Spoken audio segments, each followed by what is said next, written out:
Hi, thanks for joining us for the Family Plot, Gardening in the Mid-South. I'm Chris Cooper. The garden has different vegetables coming on at different times. Today we're going to cook a recipe that uses the vegetables you have now. Also, selecting the right rootstock on your fruit tree is as important as getting the right tree. That's just ahead on the Family Plot, Gardening in the Mid-South. Production funding for the Family Plot, Gardening in the Mid-South is provided by the WKNO Production Fund, the WKNO Endowment Fund, and by viewers like you. Thank you.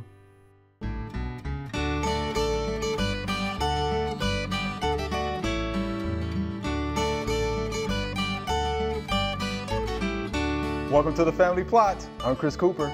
Joining me today is Karen Bernard. Ms. Karen's a TSU Extension Agent in Shelby County, and Mr. D is here. Glad to be here. Thanks for joining us today. Got food. All right, so Mr. D, did you bring your appetite? I did. I'm hungry. He's hungry, Karen. You heard that? Good. Did you bring your appetite? I brought mine. Okay. All right. So what are you going to be preparing for us today? All right, I am preparing a super veggie stir fry. Okay. So what this includes is a tricolor of peppers. They have the red pepper, orange, and yellow, white onion, squash, and zucchini. Yeah. Sounds good. Yeah. It's good for you, That's right? pretty. Yeah. That's See, it looks pretty like that. So just imagine what it looks like once it gets cooked. No, yeah. Yeah. All right. Yeah, So you want to go ahead and get started for us? Oh, sure. Okay. Let me put my gloves on first. All right, so this stir fry includes the vegetables also, but you can also use a starch to go with it to make it a complete meal. You can use like a brown rice, white rice, regular noodles, spaghetti noodles. And for today, we're actually going to use a vegetable rotini. It's this right here. And it's actually made of zucchini. So you get a serving of vegetables with your pasta and with everything else that you're making. So to make this recipe, first you need to make sure that your skillet is greased up so you can use a spray or you can use olive oil. Okay. And I always start with, for this particular one, I start with the zucchini and the squash because they're harder, so they need to cook a little bit longer. So just put them in there. Let me cut this up some more again. And again, Karen, most people, grow these in their own garden, so this would be a good recipe for them. Exactly. You can go straight from your backyard into your kitchen and cook this. So this is good. And I picked these vegetables because they have all these different colors. Okay. So you have your reds, your oranges, and your yellows, whites, greens. I don't have anything in the purple and blue category. I could have used the eggplant though, maybe. And there's nutritional value in our fruits and our vegetables when we eat them fresh. So, well, fresh, canned, cooked, frozen, however you eat them. But when you think about like the white food group, our onions, those are good for anti-inflammatory reasons. They help you with lowering your, they don't have any cholesterol in them. So it's good for if you're trying to have a lower cholesterol diet. So there's your whites and your browns. When you think about your green, they're good for, you probably wouldn't know this, but they're good for your bones and your teeth. They help keep those strong, just like calcium that's in our milk or our dairy items. Our red items, it's real easy to remember because those are good for your heart. So red blood helps you remember it's good for your heart. What did I leave out? Our oranges and yellows. People always told you to eat your carrots. It'll help your vision. That is so true. They have beta carotene in them, and that actually helps you with your vision. So if you're getting older, or you think you're getting older because your vision Talking about me now. because your vision is starting to go out, eat you a few more carrots or add some orange, yellow peppers to it. Now this was a huge onion. I'm not gonna put this whole onion in here. I cut it in half. And I was like, we don't need all this onion. So I'm gonna leave that out. Oh, sorry about that. It's starting to smell good. It is. Already. And so the onion's anti-inflammatory, so yes. My arthritis. Absolutely. And for your blue or purple group, even though I don't have anything in here, I have to give them a shout out also. Those are good for your memory. So again, I'm not gonna say anybody older. Maybe even for students, if you're about to take a test or something, could help, or you're trying to remember something, get you some blueberries or some eggplant or some purple grapes, and it might help you out. to remember what you're doing. Vitamins, like vitamins A, C, E, B are all over these fruits, these veggies that we're using. They have a lot of potassium in them, calcium. Oh yeah, and another thing they have is a lot of fiber in your vegetables. It's a lot of fiber, and we need that fiber to help us out with our digestive system. So that's something good to know. Now the last thing I'm gonna put on here, this is gonna make it look really, really pretty. Oh, this looks good. Is these peppers, and they don't need to cook as long. So now that I put those in, I'm going to add in this sauce. And if anybody wants the sauce, I'm going to give Dr. Chris the recipe so you can make your own sauce at home. And this is a low sodium sauce. So it's not like, you know, your soy sauces or the things that you buy in the grocery store that have all these other things in it. Just add that to it and let it cook down for a while. Wish we had smell vision. It does, man. Because it did start smelling a whole lot better, but it looks nice. It's going to taste nice too. So you just let these cook, let them keep getting softer. You'll see the onions start to change, get a little translucent, and the squash and the zucchini will start to get softer, and then you'll be ready to eat. So you guys want to taste it? Wow, look at this guy. We wanna definitely can do that. Yeah, I do. Okay. Definitely. So far, it looks like it's easy to make, though. It's super easy. do that. And the thing about this is, these are the vegetables that I chose to put in here. Okay. You can put So you in can whatever put- you like mushrooms, asparagus, broccoli, cauliflower, whatever you want to put in it. So I will shift this over to What the about this, side. though? Oh. He likes meats. Can you put meats in there? Oh! Where's the beef? Yes. Where's the beef? I forgot about that. That's a good point. So you don't just have to eat this like I made it. If you want, you can put some shrimp in it. I love seafood. You can put some chicken that you've grilled, baked, sauteed, however you know, chop it up into strips, put it in there. And your beef, put some steak strips in there if you want to. Got it covered. And then Okay, chop it now up you're and you talking. have it covered. So this can be a vegetarian meal, or it can be a meal for us meat eaters also. Whatever you want to do. I'll bet it's good. Yeah, it is good. So we're going to try it out. Yeah, let's try it out. Okay, I'm gonna shift this over if I can. While It's that's still good cooking. for you, good nutritional value. That's good stuff. Did you write all that down, Mr. D? Good memory, right? Yeah, the only problem, well, I Memory. forget it though. Oh, you did? Okay. I should have brought that eggplant then, just for Mr. D. See, forget it. All right. So I'm going to put the, Yeah, I forgot what's good for the memory. and I didn't bring that one. Shame on me.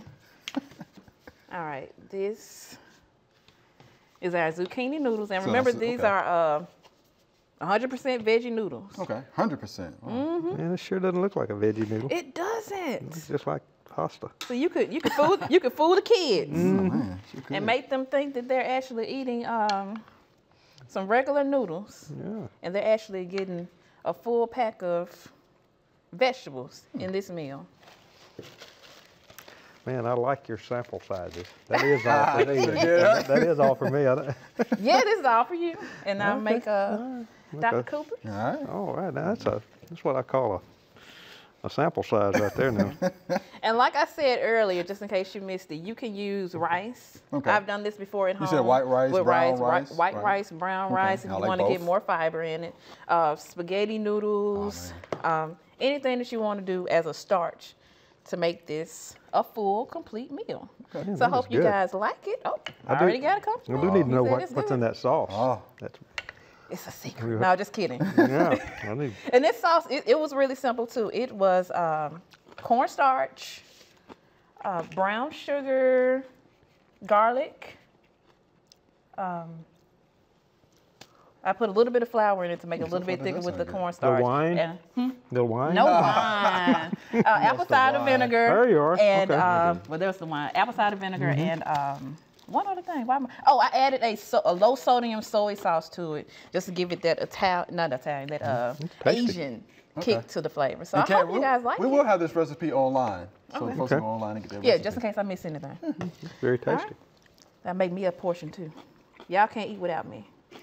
Oh, Karen, while You you're like doing it? that, we appreciate you for being here today. This is delicious, though. It Oh, is. thank you Thank for you much. having This is me. great. Thank you. I could actually eat this without meat. There are a number of gardening events going on in the next couple of weeks. Here are just a few that might interest you.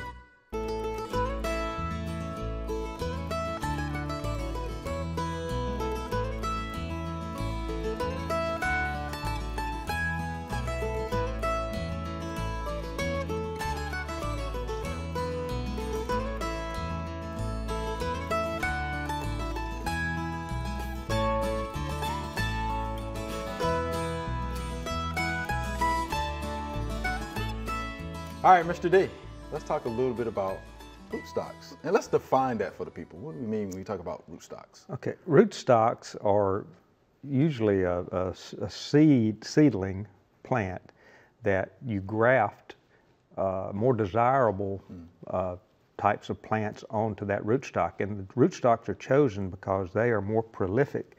They're hardier, faster growing than the plant that you're grafting onto that rootstock. You can graft them, you can bud them. There are several different ways of actually, creating, a plant on rootstock. But it's very important that you choose plants that need to be on rootstock. You need to choose a plant that is on rootstock. And I can, apples and peaches and plums and nectarines and pears are examples of plants that are grafted or budded and onto rootstock. And if you just plant a seed of one of those plants that I talked about, especially with apples and pears, number one, the rootstock is not going to be very strong. The tree will probably not grow as fast, will probably not do well, and will not last as long as if it had been grafted onto rootstock. And number two, you don't know what variety it is because they were cross-pollinated, and the fruit that you get is probably a cross between the parent and the parents of that fruit. So that's why, if you're going to go to the trouble of planting a peach seed or a pear seed or an apple seed, you'll be a lot better off to go out and buy a grafted variety. You can order them, and you can get the real small plants they will ship them to you, and you can stick them in the ground, and they'll do really well. So, and that's the route that you would take? That's the route I would take. I would strongly encourage it. And there are some plants that don't require rootstocks. Let me go down a list here, and I'll talk a little bit about some of the different terminologies and some of the different names of rootstocks. With apples, we started talking about that. If you don't have a lot of space and you want to grow an apple tree, then you probably would want to go with one of the dwarf apples. And dwarf apples are on Malling number 9. It's M-A-L-L-I-N-G, Malling 9, or Malling 26. That's the names of the dwarfing rootstocks. And if you graft a variety onto that dwarfing rootstock, it will be small. Now you will need to stake or trellis that apple. And so it's not going to be a traditional looking apple tree. It's going to look more like a vine because it's going to grow up, and you got to support it because the rootstock is not strong enough to support that tree in a standalone situation. Now, if you go to a different rootstock, semi-dwarf, Malling 7, MM106, and MM11 are semi-dwarf, and those trees, let me see, I believe, those trees can stand alone, and you would prune them to a central leader system, just like we've always pruned apple trees. So no trellis for those? No trellis for the semi-dwarf or the standard. And the standard is there are several seedlings out there that are rootstock for the seedling trees. Pears, there's a standard rootstock that almost all pears are grafted to. So again, you don't need to plant the pear seed, but you need to make sure that you go to the standard rootstock for pears. Peach and nectarine, the two most common. There are two standard rootstocks for peaches and nectarines, and that's Lovell and Halford. Those are the rootstock plants that peaches and nectarines are grafted to. Plums are also grafted to Lovell and Halford. They're also grafted to a rootstock called myrobalan. And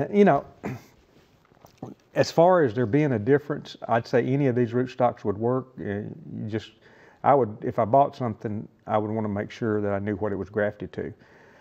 In some situations, when I worked and lived down in South Alabama, we had a very, very heavy nematode pressure, and there was a Nemagard rootstock that you could buy peaches and plums and nectarines that they were grafted to, which were a little bit more resistant to nematodes.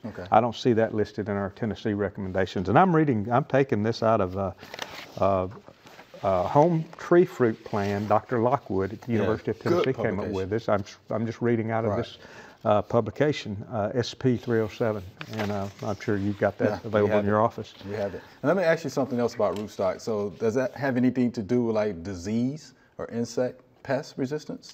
Probably not. Okay. Probably not. I think it has just the most to do with the growth, the hardiness, and the length of life of that plant. Good. But there's a rootstock for cherries, Mazard and Mahalab. Quince has, quince is an example of one that you really don't, you go with rooted cuttings, and it's a tough enough plant that it doesn't have to be grafted. Same thing with a pawpaw. How about if you want to grow a pawpaw, you can go with a seedling or seeds on a pawpaw. You don't have to graft those. Mulberry is another example of one that you don't have to graft, and you can go with seedlings or rooted cuttings. So it's strong enough. And the persimmon, American persimmon, is a very strong plant. You can plant that American persimmon seed, and you'll have a good plant. If you're trying to grow the Oriental persimmons, they need to be grafted to American persimmon rootstock. Okay. And that's pretty much all we've got here. Let me mention a couple of things. Okay. Again, I want to repeat that the trees on the Malling 7A and Malling 26 and Malling 9 rootstocks should be staked or trellised. Okay. 9, 26, and 7A is one of the semi-dwarfs.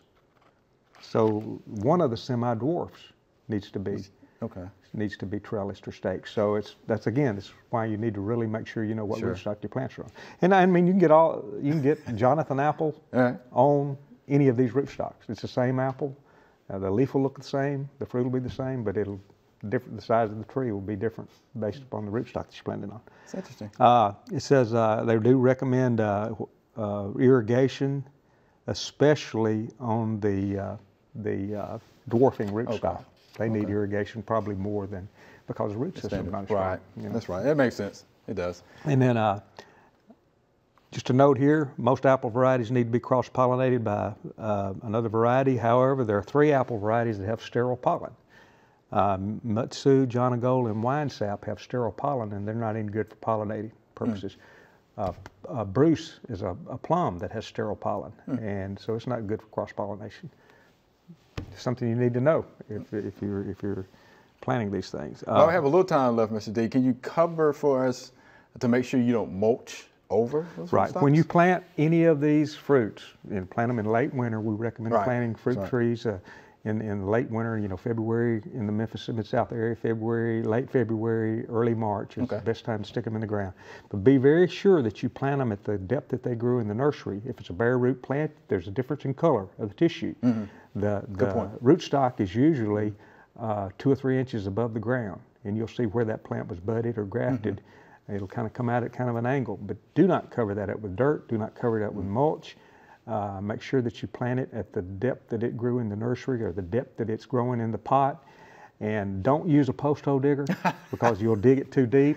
You'll plant it right. It'll rain, everything will settle down, dirt will wash in on it.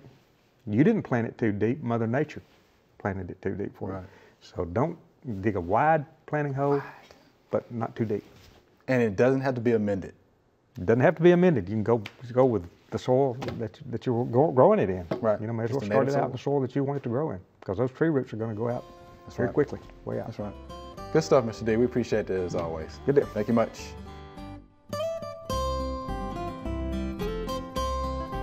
It looks like our blackberries are pretty much where they need to be at this time of the year also. We have some spots on some of the leaves, leaf spots, and that's nothing to worry about. I definitely wouldn't go out here and spray.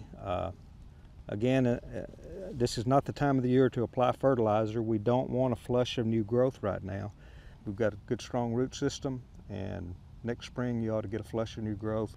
I do have some a little damage on the ends of the limbs here that I think probably occurred from an overzealous lawnmower operator or something, and I'm going to probably smooth these cuts a little bit I have one dead cane down here I'm going to take off. I'm not going to cut any green tissue right now because this is not the time of the year to prune, but I'm going to square this cut off a little bit, make it less jagged.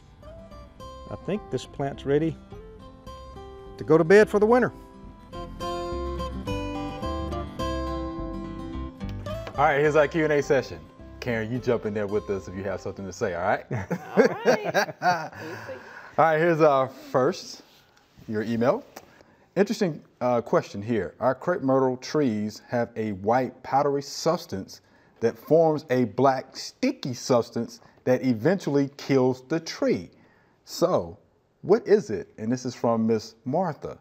So, Mr. D, white powdery substance that forms a black sticky substance. The white powdery substance is probably a scale. Wouldn't you think so? That's what I would think. I would think it's the crepe myrtle bark scale. That's what it sounds like to me. Pure sucky mouth parts, as you always say. Honeydew. Secretes honeydew, sticky substance, which is basically scale poop. Right. That sooty mold loves to grow on. Yeah. Loves to grow on. So that's what that is. So now we got to control the crepe myrtle bark scale. Treat the problem, not the symptom of the problem. That's right. And there are a couple of different ways to treat the bark scale. We are later in the season. So I would suggest going with Safari, which is Dinotefuran, right? Because it gets into the plant quicker, especially this time of the year. Right. Right, because the trees have already done their thing, right? Right. But it'll still get in there pretty quick, and it gives you a quick burst, Right. like a bell-shaped curve, and then it comes back down after a couple of months. But that should get you through the rest of the year. Yep. And then next year you have to come back, scout. You can use the dormant oil to kind of help you out a little bit with that. When you think so? And I think that's it. I think that'll get you, Miss Martha. But yeah, we think you have the crepe myrtle bark scale. That's what it sounds like. Okay? It's actually forming that old city mold is what we call it, right? All right. So thank you, Miss Martha. Here's our next via email.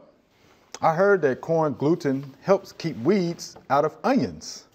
Will corn gluten control weeds in carrots? And how often should I use it? So what do you think about using corn gluten? I know it can be used as a pre-emerge because there is an organic preen product for vegetable gardens. And the active ingredient is corn gluten meal. So you read the label on that. You have to make sure that your desirable plants are at least 2 to 3 inches in height, right? Okay. Because the preen is not going to know the difference between wheat seeds. That's right. And the seeds of your desirable plants. How often should he use it? It's going to be every 4 to 6 weeks. Okay. That's what that's going to be. You've seen I've seen it. It's pretty good. I actually have some. Yeah, okay. Seen it. But again, you just have to make sure those desirable plants are up at least a couple of inches. Yeah. But if you use it according to the label, it works. Okay. Right. But you just have to be careful because it does contain, I think it's like 10% nitrogen. So you can't over apply. Yeah. Right? Because you'll be feeding the weeds. Right. So you have to be careful with that. But if you just read the label on that, it works. Corn gluten meal works in your vegetable garden. Well, that's neat. Right. Learn something new every day. Yes, you do. How about that? All right, here's our next via email. I've never seen these before. They were on my bell pepper. What are they? And this is from Ron, again, via Facebook. It's a pretty good picture. They're cute little critters, aren't they? They're cute. Yeah, they're cute little critters. So what did you think that was? They grow up to be a big, ugly bug, don't they? It's the leaf-footed bug. It's the leaf-footed bug. Those are actually leaf-footed nymphs. Right, that's the nymph. Yeah, that's the nymph. They nymph. have gradual metamorphosis. So they're going through, that's why they have legs and they're not crawl around like a worm. Complete metamorphosis goes through 4 life cycles, but gradual. Here you have the egg, the nymph, and the adult. The nymph will molt several times until it becomes a bug about 1.25 inches long, something like that, with big things on its back leg that look like leaf, which is why they call them leaf-footed bugs. Right. Yeah, those things are they're pretty tough, and they are a pest of peppers, but they're not a major problem.